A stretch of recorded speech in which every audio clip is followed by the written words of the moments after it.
Hello friends, welcome to my channel RDS Chemistry. In series of name reaction, today we will discuss very important name reaction, that is the Wittig reaction.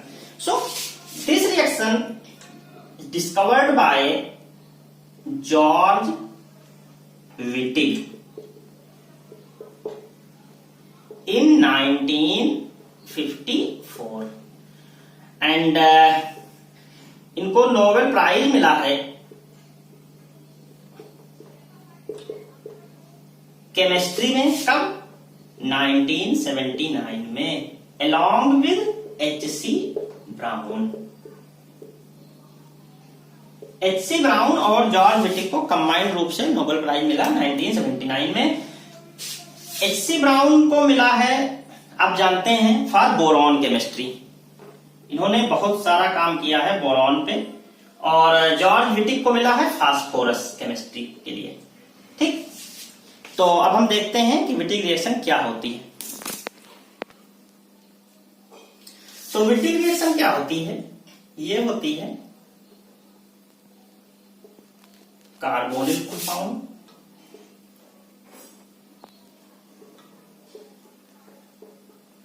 R dash PPS3 क्या देता है?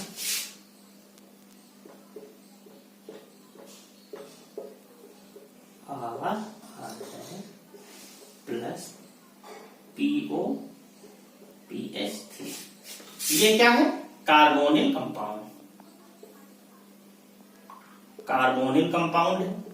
ये क्या हो सकता है? Aldehyde हो सकता है या कीटोन हो सकता है।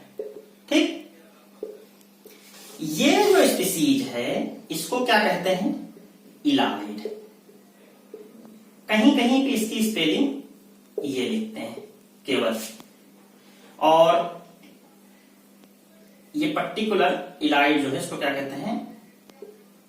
Phosphonium Allied. ये आपकी एल्कीन है और ये POPH3 क्या है?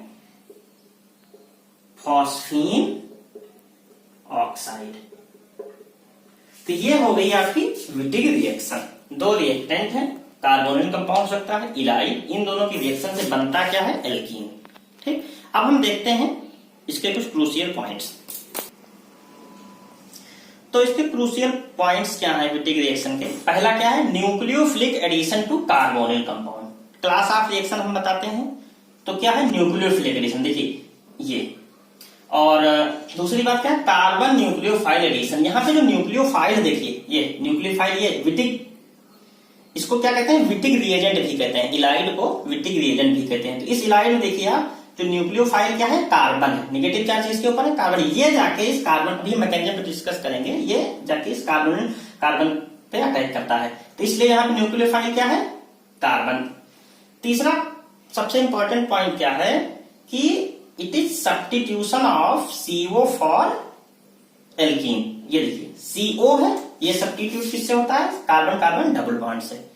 और जो सबसे बड़ी बात क्या है? ये है an extremely useful reaction for the synthesis of alkene। तो ये जो नेम रिएक्शन है इसका सिग्निफिकेंस क्या है कि ये एल्कीन के सिंथेसिस में यूज होती है। ठीक, अब हम वन बाय वन देखते हैं इस कार्बोनिल कंपाउंड के बारे में और इस इलाइड के बारे में। ठीक, तो विटिग रिएक्शन का जो पहला रिएक्टेंट क्या है? कार्बोनिल कंपाउंड, एल्डिहाइड और कीटोन्स। उसके बारे में कुछ बात करेंगे। It may be aliphatic, alicyclic और एरोमेटिक। मतलब कि कार्बोनिल कंपाउंड कुछ भी हो सकता है।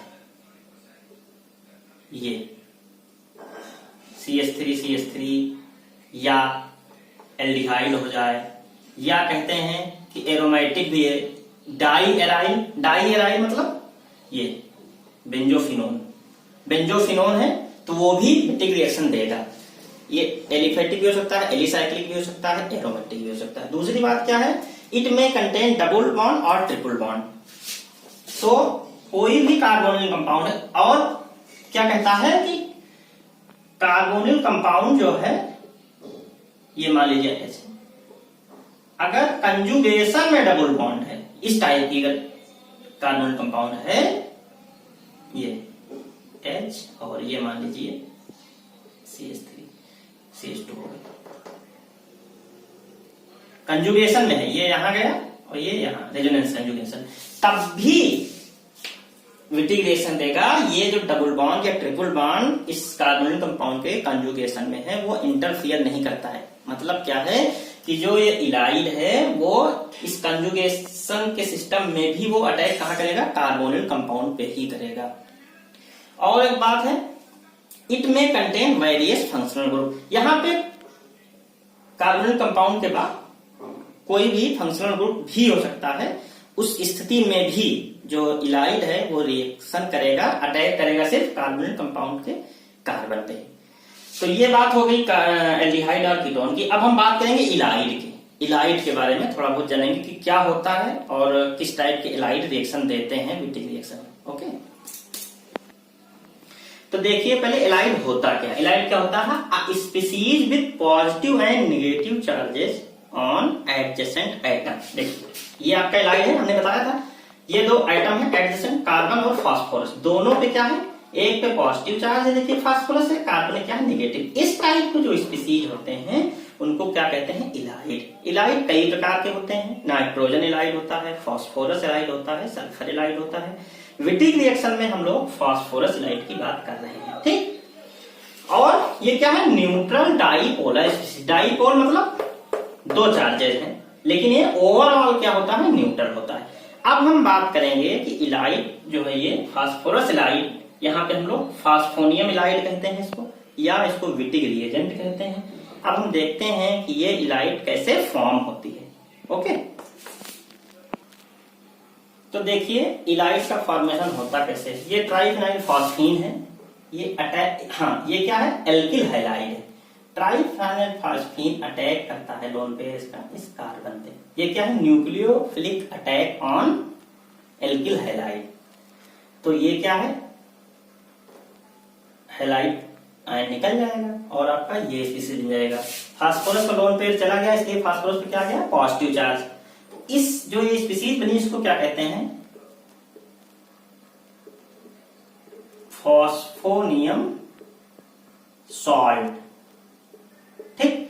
अब क्या होता है, कोई स्ट्रॉन्ग बेस जैसे फिनाइल लिथियम है, सोडियम इथॉक्साइड है, जो बेस क्या करता है, बेस का क्या काम है, बेस का काम होता है टू एब्स्ट्रैक्ट दी प्रोटॉन। तो ये बेस है, स्ट्रॉन्ग बेस। स्ट्रॉन्ग बेस क्या है, ये हाइड्रोजन प्रोटॉन को एब्स्ट्रैक्ट करेगा और ये जो इलेक्ट्रॉन है यहां चला जाएगा। अब क्या हो गया, प्रोटॉन तो निकल गया, इलेक्ट्रॉन यहां चला गया, तो कार्बन के ऊपर क्या आ गया, नेगेटिव चार्ज। फास्फोरस के ऊपर ऑलरेडी पॉजिटिव चार्ज था, तो यही तो आपकी इलाइड है, ठीक। ये क्या है, ये सिस्टम जो है रेजोनेंस स्टेबलाइज्ड भी है। देखिए ये नेगेटिव चार्ज यहाँ या तो पॉजिटिव चार्ज बैलेंस हो गया, ये तो ये हो गया आपका इलाइड की सिंथेसिस। अब कुछ बातें इलाइड में आप जान लीजिए, जैसे ये एक सिस्टम है, ठीक। अब अगर ये यहां पे जब बेस से प्रोटॉन एब्स्ट्रैक्ट होगा तो ये नेगेटिव चार्ज आ जाएगा, ये पॉजिटिव, तो ये भी इलाइड हुआ आपका। लेकिन ये क्या है, देखिए ये एरोमेटिक सिस्टम हो गया, 6 पाई इलेक्ट्रॉन्स हो गए यहाँ पे अकॉर्डिंग टू हॉकल रूल, आप लोग जानते होंगे। ये बहुत ही स्टेबलाइज्ड इलाइड है। अब ये जो इलाइड है वो विटिक रिएक्शन में रिएक्शन नहीं करती है। दूसरा पॉइंट हम बताएं आपको, जैसे मान लीजिए आपका एक ये है एल्किल हैलाइड है, तो ये H H H H। तो फर्स्ट स्टेप में क्या होगा, जब ट्राइफेनाइल फॉस्फीन अटैक करेगा तो मान लीजिए ये बन जाएगा आपका TPS। अब नेक्स्ट स्टेप पे जब फिर से स्ट्रॉन्ग बेस अटैक करेगा और बीटा पोजीशन पे कोई भी बहुत स्ट्रॉन्ग लीविंग ग्रुप लगा हो, तो स्ट्रॉन्ग ब्रोमीन क्या है, स्ट्रॉन्ग लीविंग ग्रुप है। तो अब जब बेस प्रोटॉन एब्स्ट्रैक्ट करेगा, अब यहाँ पे इलाइड फॉर्मेशन ना होकर के एलिमिनेशन रिएक्शन हो जाती है। जब बीटा पोजीशन पे कोई स्ट्रॉन्ग लीविंग ग्रुप लगा होता है, तो ये बहुत ही इंपॉर्टेंट ध्यान देने वाली बात है। तो यहां इस स्थिति में क्या हो जाएगा, आपका ये बन जाएगा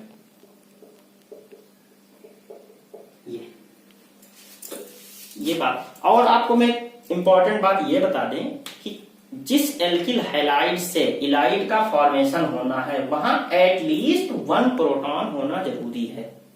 अगर कोई मान लिया कोई क्वेश्चन दे दिया गया, उसमें दे दिया कि ये एल्किल हैलाइड है, ये कौन सी इसमें विट्रिक रिएक्शन नहीं देगी, तो विट्रिक रिएक्शन कौन सी एल्किल हैलाइड नहीं देगी, मतलब उससे इलाइड फॉर्मेशन किस एल्किल हैलाइड से नहीं होगा, जिसमें एक भी प्रोटॉन नहीं होगा, या इस टाइप का कोई बहुत ही एरोमेटिक सिस्टम बन जाए, या बीटा पोजीशन पे कोई स्ट्रॉन्ग लीविंग ग्रुप लगा हो। ठीक, तो ये बातें हो गई इलाइड की। आप लोग इसको अच्छे से देखिए। अब देखिए फास्फोनियम इलाइड से लगी हुई एक बात और हम आपको बताएंगे। ये 2 प्रकार की होती है, अनस्टेबलाइज्ड, एक स्टेबलाइज्ड। स्टेबलाइज्ड का मतलब क्या है, देखिए आप ये जानते हैं कि जो इलाइड है, फास्फोनियम इलाइड है, ये पॉजिटिव चार्ज है या नेगेटिव चार्ज है, या इसको ऐसे कर लीजिए। तो आप ये देखिए इस कार्बन से लगा हुआ कोई भी इलेक्ट्रॉन विड्रॉइंग सब्स्टिट्यूएंट अगर होगा तो वो क्या करेगा, इस नेगेटिव चार्ज को न्यूट्रलाइज करेगा, अपनी तरफ अट्रैक्ट करेगा नेगेटिव चार्ज को, जिससे ये स्टेबलाइज होगा। तो अल्फा पोजीशन पे अगर कोई भी इलेक्ट्रॉन विड्रॉइंग ग्रुप लगा है तो उस टाइप की इलाइड जो है वो क्या कहलाएगी, ये अल्फा पोजीशन पे स्टेबलाइज्ड। यहां देखिए ये क्या है, कीटोन लगा है, इस नेगेटिव चार्ज को ये अपने तरफ खींच रहा है, तो ये नेगेटिव चार्ज यहाँ पे थोड़ा थोड़ा न्यूट्रलाइज हो रहा है, तो क्या होगा, स्टेबल हो जाएगा। ऐसे ही अगर कोई इलेक्ट्रॉन डोनेटिंग ग्रुप लगा है तो वो क्या कहलाएगी, अनस्टेबलाइज। मतलब यहाँ नेगेटिव चार्ज ऑलरेडी है और एक ग्रुप ऐसा लगा हुआ है जो और इलेक्ट्रॉन उसको दे रहा है, तो इसके मतलब क्या होगा कि ये फेवरेबल कंडीशन नहीं है, तो वो क्या है, अनस्टेबलाइज्ड इलाइड है। जैसे एग्जांपल क्या है, कोई एल्किल ग्रुप लगा है, एल्किल ग्रुप क्या होता है, इलेक्ट्रॉन देता है, इलेक्ट्रॉन यहाँ ऑलरेडी पहले से ही है, तो इस स्थिति में इस टाइप की जो इलाइड है वो स्टेबल नहीं होगी, तो उसको क्या कहेंगे, अनस्टेबलाइज्ड इलाइड। इसको ध्यान से देखिएगा, अभी जब हम इसकी स्टीरियो केमिस्ट्री बताएंगे रिएक्शन पे, वहां पे ये बहुत काम आती है, क्योंकि स्टेबलाइज्ड इलाइड जो है वो दूसरा प्रोडक्ट देता है, अनस्टेबलाइज्ड वो दूसरा प्रोडक्ट देता है। ठीक, ओके। तो हम मैकेनिज्म देखेंगे विट्रिक रिएक्शन की। आप कार्बोनिल कंपाउंड क्या होता है, देखिए ये कार्बोनिल कंपाउंड, कार्बन और ऑक्सीजन में इलेक्ट्रोनेगेटिविटी किससे ज्यादा है, ऑक्सीजन की, तो ये इलेक्ट्रॉन की तरफ अट्रैक्ट कर लेता है, तो क्या होता है, पोलराइजेशन। पोलराइजेशन के कारण क्या होता है, इस पे नेगेटिव पार्शियल नेगेटिव चार्ज, इस पर पार्शियल पॉजिटिव चार्ज। तो इसके मतलब क्या है कि जो कार्बोनिल कंपाउंड होते हैं, कार्बोनिल ग्रुप का जो कार्बन होता है वो इलेक्ट्रोफिलिक होता है। ठीक, अब जो इलाइड है, इलाइड में कार्बन का ये न्यूक्लियोफाइल है, ये जाके कहां अटैक करेगा, इस कार्बन, क्योंकि ये इलेक्ट्रोफिलिक है, तो ये बॉन्ड यहां शिफ्ट हो जाएगा। ठीक, अब यहां नेगेटिव चार्ज आ गया और ये बन गया। इस टाइप की स्पीशीज को क्या कहते हैं, बीटेन। अब क्या होगा, ये नेगेटिव चार्ज इस फास्फोरस पे अटैक करेगा, क्योंकि फास्फोरस पे ऑक्सीजन पॉजिटिव चार्ज है। अब ये 4 मेंबर्ड एक साइक्लिक इंटरमीडिएट बना, इसको क्या कहते हैं, ऑक्सा फॉस्फेटेन। ठीक, अब ये क्या है, 4 मेंबर्ड है। अब इसके बारे में हम थोड़ा जानेंगे, ऑक्साफॉस्फेटीन ये क्या है, 4 मेंबर्ड। आप ये जानते हैं कि जब साइक्लिक सिस्टम होता है तो जो लो मेंबर्ड साइक्लिक कंपाउंड होते हैं वो अनस्टेबल होते हैं, 6 मेंबर जो होता है वो स्टेबल होता है। उसके पहले वाले जैसे साइक्लोप्रोपेन है बहुत अनस्टेबल है, तो ये भी 4 मेंबर्ड है, इसलिए ये अनस्टेबल है। अब बात ये आती है कि ये बॉन्ड यहां से गया, ये बॉन्ड यहां से गया और रिजल्टिंग सिचुएशन क्या हुआ, एल्कीन बन गया। अब यही बात होती है कि ऐसा हुआ क्यों, ये 4 मेंबर्ड साइक्लिक जो सिस्टम था वो क्यों ऐसा हुआ कि ये एल्कीन बना, तो उसी के बारे में बता रहे हैं। 4 मेंबर्ड है, अनस्टेबल है, और दूसरी बात क्या है कि फास्फोरस की जो एफिनिटी है ऑक्सीजन के लिए बहुत स्ट्रांग होती है। फास्फोरस है एक्सेप्शनल एफिनिटी फॉर ऑक्सीजन। और जो फास्फोरस और ऑक्सीजन का डबल बॉन्ड है, इसकी जो बॉन्ड एनर्जी है बहुत हाई होती है, 575 किलो जूल पर मोल है। यानी कि जब ऑक्सीजन और फास्फोरस डबल बॉन्ड बनेगा, ये जो बनेगा फास्फोरस ऑक्साइड में, तो क्या है 575 किलो जूल पर मोल एनर्जी रिलीज होगी। तो ये एक फीजिबल सिचुएशन है, इसलिए ऐसा हो रहा है। और क्या है, हाँ, और ये फास्फोरस ऑक्सीजन है one of the strongest double bond in chemistry. और एक बात है, ये विटिक रिएक्शन इरिवर्सिबल है। क्यों? क्योंकि ये स्टेबल सिस्टम बन गया है। जब चीजें प्रोडक्ट स्टेबल होता है तो वो रिएक्शन जो होती है वो इरिवर्सिबल होती है। किसके कारण इरिवर्सिबल है? क्योंकि ये फास्फोरस ऑक्सीजन डबल बॉन्ड जो बहुत स्टेबल है। इसको आप लोग अच्छे से देख लीजिएगा, स्क्रीनशॉट ले लीजिएगा, नोट कर लीजिएगा। मैकेनिज्म है इसकी बहुत इंपॉर्टेंट। ओके, ये कुछ एग्जाम्पल्स है विटिक रिएक्शन। देखिए सिंपल सा बेंजोफिनोन है, ये इलाइट की प्रेजेंस में ये एल्कीन दे रहा है। ठीक, ये देखिए एसीटोन है, ये इस टाइप का इलाइट देखिए, और ये करेस्पॉन्डिंग एल्कीन दे रहा है। ये क्या है, एल्कीन। हाँ, इस टाइप के क्वेश्चन पूछे जाते हैं सीरीज में। पता नहीं चलता है कि कौन सी रिएक्शन है, आपको पता नहीं चलेगा विटिक रिएक्शन है कि नहीं है, तो इसलिए ये जानना जरूरी। देखिए एल्किल हैलाइड दिया, ट्राइफेनाइल फॉस्फीन दिया, ये बना, क्या बना, फास्फोनियम सॉल्ट। और फास्फोनियम सॉल्ट में जब बेस इस प्रोटॉन को एब्स्ट्रैक्ट करेगा तो क्या बनेगा, इलाइड, फास्फोनियम इलाइड बनेगा। और ये देखिए कार्बोनिल कंपाउंड है, ये कीटोन है।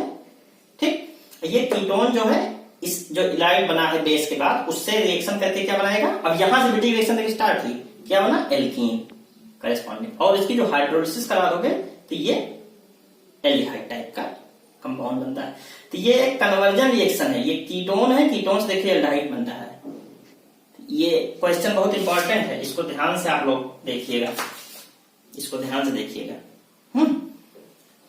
ओके, ये कुछ और एग्जाम्पल्स हैं विटिक रिएक्शन के जो डायरेक्टली एग्जाम में पूछे गए हैं या पूछे जा सकते हैं। ये देखिए 2 ब्रोमीन है और ट्राइफेनाइल फॉस्फेट, तो यहां पर क्या है, इलाइड बन गया, 2 जगह इलाइड बना। देखो पहले यहां, अगर यही बीटा पोजीशन पे होता ब्रोमीन तो क्या होता, एलिमिनेशन होकर एल्कीन बनाता, हमने पहले एग्जाम्पल बताया था। लेकिन यहाँ पे बीटा पोजीशन पे ब्रोमीन नहीं है, इसलिए ये बना। और ये देखिए कार्बोनिल कंपाउंड, यहाँ पे 2 एल्डिहाइड ग्रुप लगा है। ठीक, तो ये रिजल्टिंग बना, ये 7 मेंबर्ड है। ये क्या है, 7 मेंबर्ड। और दूसरा एग्जाम्पल क्या है, ये भी सेम कार्बोनिल कंपाउंड है।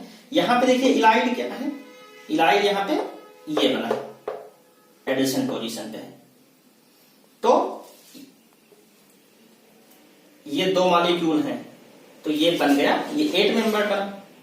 ओके, नेक्स्ट एग्जाम्पल भी और भी हम देखेंगे। एग्जाम्पल्स देखते हैं। देखिए ये कार्बोनिल कंपाउंड, ये आपका क्या है, इलाइड है। यहाँ पे क्या है, बीटा पोजीशन पे कार्बोक्सिलिक एसिड है, कार्बोक्सिलेट ग्रुप लगा हुआ है। अब देखिए ये रिजल्टिंग क्या बना है, बीटा गामा अनसैचुरेटेड एसिड। आपको ये पता होना चाहिए कि थर्मोडायनेमिकली क्या स्टेबल होता है, अल्फा बीटा अनसैचुरेटेड एसिड जो होता है carboxylic acid, alpha beta unsaturated वही स्टेबल होता है। लेकिन विटिक रिएक्शन से क्या बन रहा है, बीटा गामा। तो अगर आपको बीटा गामा अनसैचुरेटेड एसिड बनाना है तो आपका यहाँ पे विटिक रिएक्शन बहुत ही एप्लीकेबल टूल की तरह काम करेगा for beta gamma unsaturated acid. दूसरा एग्जाम्पल है साइक्लोहेक्सेनोन है, और ये सिंपल सी इलाइड है, ये करेस्पॉन्डिंग एल्कीन बन रहा है। ये देखिए एक बहुत ही इंटरेस्टिंग एग्जाम्पल है इंट्रामॉलिक्यूलर। ये क्या है, इंट्रामॉलिक्यूलर विटिक रिएक्शन का एग्जाम्पल है, इंट्रामॉलिक्यूलर विटिक रिएक्शन है। देखिए इसी सेम मॉलिक्यूल में कार्बोनिल कंपाउंड भी है और इलाइड भी है, और करेस्पॉन्डिंग एल्कीन बना रहा है। ओके, एक और इंपॉर्टेंट एप्लीकेशन है विटिक रिएक्शन का, फॉर द सिंथेसिस ऑफ, ये क्या है आपका, बीटा कैरोटीन। बीटा कैरोटीन ये बहुत इंपॉर्टेंट मॉलिक्यूल है, तो इसकी सिंथेसिस में हम कैसे विटिक रिएक्शन का यूज करते हैं। ये देखिए एक इलाइड ले लिया हमने, ये 2 मॉलिक्यूल है, इलाइड के यहाँ पे 2 मॉलिक्यूल लिया और ये एल्डिहाइड लिया। अरे वो दूसरा जो कार्बोनिल उसमें 2 देखो एल्डिहाइड है, एक यहाँ एक यहाँ, दोनों से एक एक ये इलाइड रिएक्शन करा के ये करेस्पॉन्डिंग बीटा कैरोटीन बनाता है। ओके, अब कुछ एग्जाम्पल देखते हैं जहां पे जो फास्फोनियम इलाइड है वो सिमिलर फैशन में रिएक्शन करती है कार्बोनिल के अलावा भी। यहाँ तो कार्बोनिल है, यहाँ पे देखो आइसोसाइनेट है, ये O की जगह पे NR भी हो सकता है, NR हो जाएगा तो क्या थैलीमाइड हो जाएगा। और ये नाइट्रोसो कंपाउंड है, ये इमीन टाइप का है, इमीन है C डबल बॉन्ड है, तो इमीन हो चाहे आइसोसाइनाइड हो चाहे नाइट्रोसो हो चाहे कीटोन हो, उस स्थिति में भी देखिए करेस्पॉन्डिंग एल्कीन बनता है। ये बहुत ही इंपॉर्टेंट एग्जाम्पल्स हैं, ये डायरेक्ट कहीं भी पूछा जा सकता है। मान लीजिए आप तो बीटेक पढ़े हैं कार्बोनिल कंपाउंड के लिए, एग्जाम में आ गया ये इमीन दे दिया और ये बीटेक रिएजेंट दे दिया, तो ये हो जाएगा। तो इससे ये बन रहा है, इससे ये बन रहा है, इससे ये बन रहा है, नाइट्रोसो कंपाउंड से बन रहा है, इमीन से। इसको अच्छे से समझ लीजिएगा। ओके, अब हम लोग देखेंगे कि कार्बन डाइऑक्साइड की रिएक्शन अगर इलाइड से होता है तो क्या बनता है। ये आपकी इलाइड हो गई, ये कार्बन डाइऑक्साइड है। तो नॉर्मल रिएक्शन होगी तो क्या हो जाएगा, ये कार्बोक्सिलिक एसिड देखिए बन रहा है। और अगर ये जो R ग्रुप लगे हैं, ये दोनों ही R अगर हाइड्रोजन नहीं है तो उस कंडीशन में क्या होता है कि ये डाइमराइज हो जाता है, और डाइमराइज होके ये क्या बनाता है, एलीन। इस टाइप के जो C डबल बॉन्ड C होता है, इस टाइप सिस्टम को क्या कहते हैं, एलीन। तो ये एलीन, तो ये एक एग्जाम्पल हो सकता है RR-CHX, ये कोई एल्किल हैलाइड है।